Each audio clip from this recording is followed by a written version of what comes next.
Gabi mga kamedya, no? So inom tayo ng gatas kasi tayo ay sumubok nito. Yan, na sure pang diabetic daw to eh. Bumili tayo, medyo pricey nga lang, kaya lang try natin.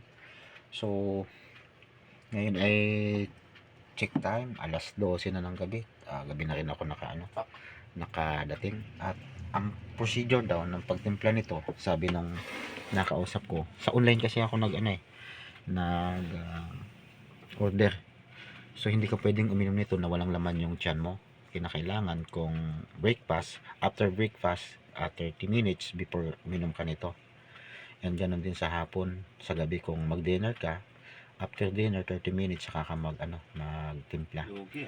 So ayan yung oras, mag-alas 12 na. Naghapunan ako mga alas 11:30 na yata. So yun, itatry ko to na sure.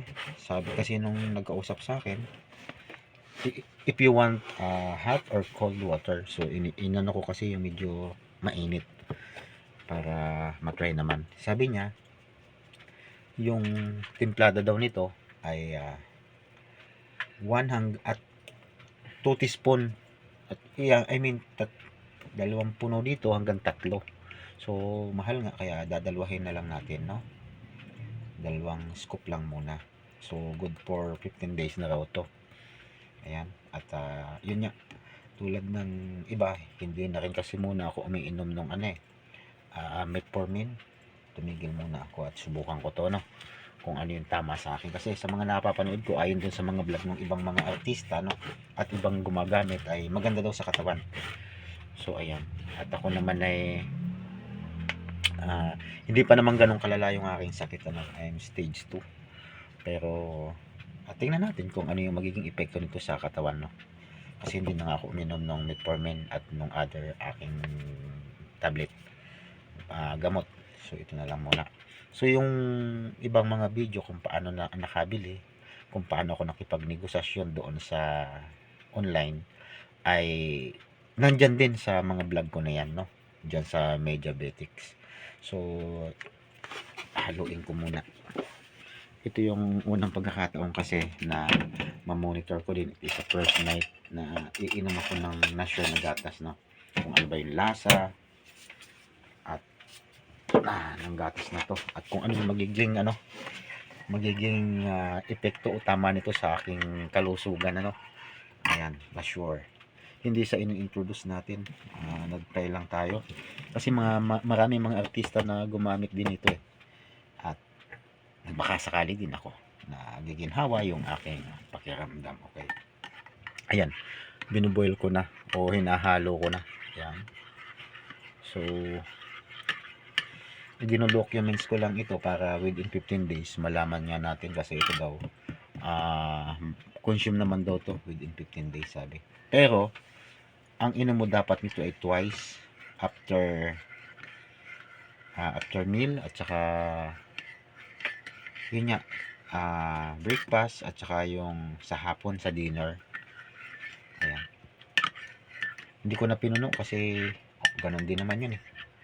Yan, halos kalahati lang, malasahan lang. Maganda nga. So sa lasa pa lang para yung may colostrum, yung bagong labas sa didi ng nanay, no, parang ganun yan. So ayan, haluin ko lang muna. At hindi sa ina-advertise natin, kundi ipinakita ko lang to sa inyo para document ko lang kung ano yung magiging bunga sa aking katawan. Ayan, shout out sa inyo lahat. Ingat-ingat kayo sa mga pagkain na dapat kainin, huwag kayong gumaya kay Ramidun Vlog noong kabataan ni naging abusado sa katawan, no? So sinasabi ko, pagiging abusado sa aking katawan, yun yung minsan hindi kumakain, palipas gutom-gutom, tapos pag kumain naman napakadaming kanin. So doon ako na-trigger sa kanin kasi malakas ako sa kanin talaga. Yan, halo-halo lang habang tayo nagkukwentuhan. Ayan, so mekos-mekos nga, sabi ni at masarap talaga yung lasa niya. Hindi naman siya matamis. Patayin ko muna yung kalan. Hindi naman siya matamis, kumbaga talagang yung lasa nga is pang may diabetic lang, no? So hindi naman halos yung aking yung aking sugar, ano bang tawag dito, yung glucose. Last sukat namin nung anak ko nasa ano yata ay 111. Yan, hindi naman ako madalas kasi nagsusukat kasi kalimitan pagkain ko naman po ay organic, no? Hindi naman ako kumakain na pati nung kaning puti, although brown o di kaya ay red. Yun yung pangunahing kinakain ko. So lagay natin sa tamang lagayan para kahit tayo nagkakwentuhan ay nakalagay siya. Yan. Okay, paano ba? Ayan. So yan, atwas na lang sa ayan. So ito yun, na sure. So ang sabi kasi nung nakausap ko sa online, wala pa daw nito dito sa sa Pilipinas nga, at ito daw ay ginagawa sa Vietnam. Pero yung daw nito, pure mula is nanggaling sa Amerika. So nag-order ako nung Miyerkules yata yun. Huwebes, Biyernes dumating nga. So ang procedure kasi magtawag ka sa magpasok ka doon sa kanilang page doon sa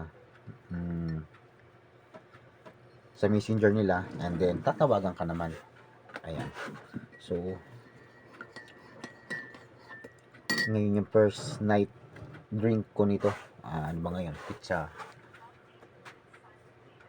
Ano yata ngayon 26. So 26, 27, 28, 29, 30, 1, 2, 3, 4, 5, 6, 7, 8, 9, 10, 11. Sa 12.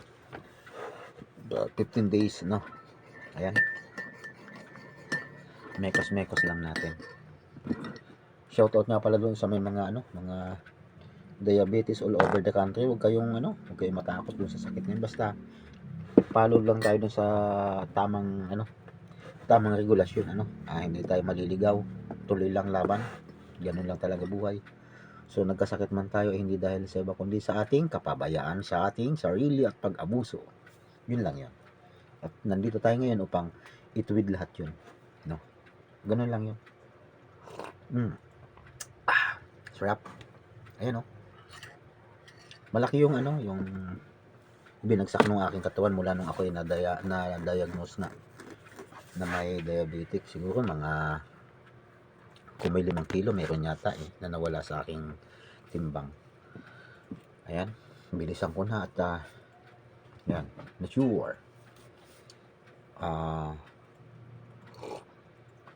Inaantok na rin ako.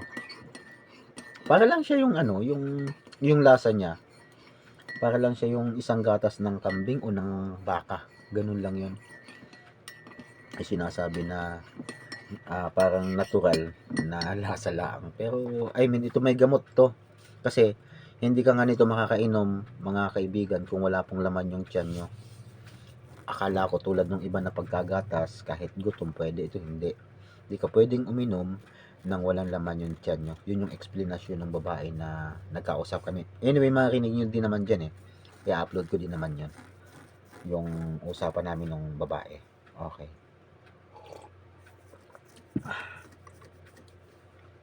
At ayon nga doon sa mga napapanood ko din na nawala daw yung sakit ng kasukasuan, hindi na daw madalas umihi, and hindi na daw madalas nanunuyo yung lalamunan, tapos hindi na daw madalas magugutom. So yun yung i-monitor natin kung mangyayari din yun sa aking buhay sa pag-inom po nito.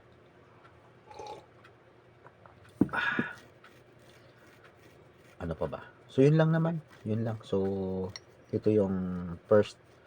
Tapos bukas syempre pagka-almusal natin titira din tayo nito at saka sa pagtulog. Okay.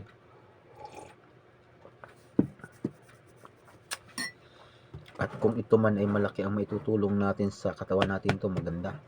Kaya lang medyo pricey siya mga kaibigan.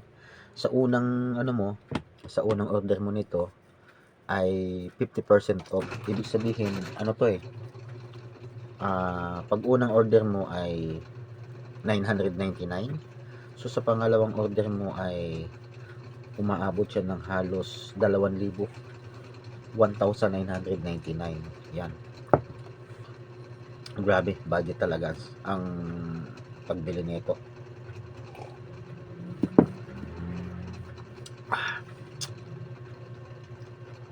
Yun. Shoutout doon sa mga malalakas sa pagkain ng makokolesterol, ma mataas yung sa blood sugar, ingat-ingat. Diabetic yung isa sa number 1 kalaban na sakit sa buong daigdig, hindi lang sa Pilipinas, ano, sa buong daigdig yan.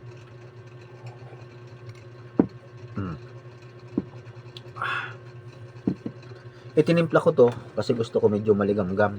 So mainit, medyo maligamgam na kaya malapit ko na maubos. Ha? Ano ma? Oh, kala ko tinatawag ako ni Aling Mataba.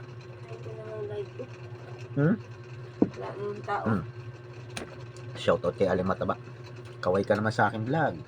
Diabetes, may diabetes vlog. Yan. Sana tangkilikin nyo yung aking munting channel, no? At titingnan natin kung hanggang saan yung paglalakbay ko. Ano, pagdating sa diabetes, ano, kung saan tatagal yung aking buhay. Diyan sa aking journey about diabetic. Yan. So, ang mabuti natin gawin ngayon ay wag na tayong kumain ng mga bawal, ingat-ingat lang para kahit pa paano hindi tayo uminom ng gamot, mabagal yung pagtaas ng glucose natin. Ano? Yan. Alam mo ba, shout out. Hindi namamansin, inaantok na. So yun, mga dalawang lagok lang to, mga ka-diabetes, ano, ka-medya. Ubos na to. Yan. Ayan, oh. Yan, okay. Ayos. Bukas naman ulit. Yan, na sure. Sana'y gabay ka sa aking buhay. So yun lang mga ka-medya. Ayun lang, magandang gabi. Nawa ang pagpapala ng Panginoon ay laging sumaatin.